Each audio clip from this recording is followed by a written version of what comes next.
नमस्कार, आप देख रहे हैं न्यूज 9 नेटवर्क और मैं हूं आपके साथ इस वक्त अरविंद कुमार सिंह। बिहार का वो बेगूसराय जनपद जहां आज सीपीआई के नेता और जेएनयू के पूर्व छात्र नेता कन्हैया कुमार के नेतृत्व में कैब और एनआरसी के विरोध में प्रतिरोध मार्च निकाला गया।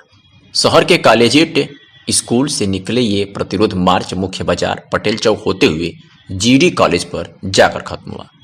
तस्वीरों में आप साफ साफ देख सकते हैं कि किस तरह से एनआरसी और कैब का विरोध जारी है, वो भी कन्हैया कुमार के नेतृत्व में। इस मौके पर कन्हैया कुमार ने कहा कि यह प्रतिरोध मार्च बेगूसराय के आम नागरिकों, बुद्धिजीवी, दुकानदारों, मजदूरों, किसानों, महिलाओं और समाज के विभिन्न तबकों के द्वारा निकाला गया है। इस मार्च के माध्यम से हम लोग कैब और एनआरसी का विरोध कर रहे हैं। कन्हैया कुमार ने कहा कि यह मार्च बेगूसराय के लोगों के द्वारा इसलिए निकाला जा रहा है कि ये कानून देश विरोधी और जनगण विरोधी है।